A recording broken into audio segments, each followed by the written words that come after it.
Jazox ndiri mwana wa mambo iwe fambo vaudze ziwa parinobuda mangwanani kushanda kuti zvangu zviite ndisagare ndiri munhu wekusekwa nevamwe asi zvimwe zvacho zvinoramba Mwari wangu ini ndakutenda nekuti mune rudo rwakanyanyisa Mwari wangu ini ndakutenda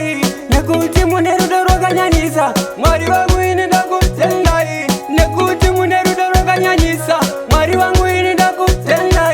nekuti mune rudo rwakanyanyisa Mwari wangu ini ndakutenda amundisiya ndichishupika Mwari wangu ndati munondida zvakanyanya ndimi Mwari wandinotemba naye ndimi Jesu wandinoda chete Mwari mune tsitsi Mwari mune ngoni ndimi chete Mwari wangu munondigonera pese pandinokanganisa munondirekerera kunyange zvivi zvangu zvakachingatirwa nekuti mune rudo rwakanyanyisa Mwari wangu ini ndakutenda nekuti mune rudo rwakanyanyisa Mwari wangu ini ndakutenda nekuti mune rudo rwakanyanyisa Mwari wangu ini ndakutenda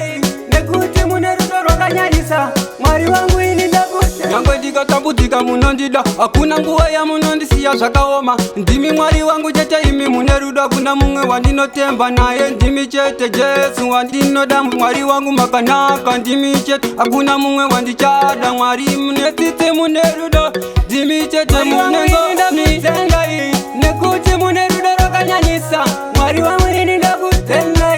nekuti mune rudo rwakanyanyisa Mwari wangu ini ndakutenda nekuti mune rudo rwakanyanyisa Mwari wangu ini ndakutenda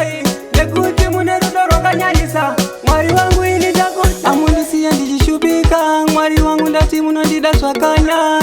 ndimi Mwari wandinotemba naye ndimi Jesu wandinoda chete Mwari mune tsitsi Mwari mune ngoni ndimi chete Mwari wangu munondigonera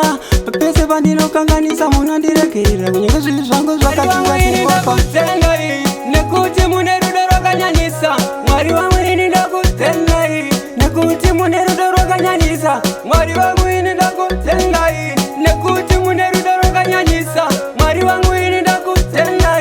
nekuti mune rudo rwakanyanyisa Mwari wangu ini ndakutenda chapo vapeta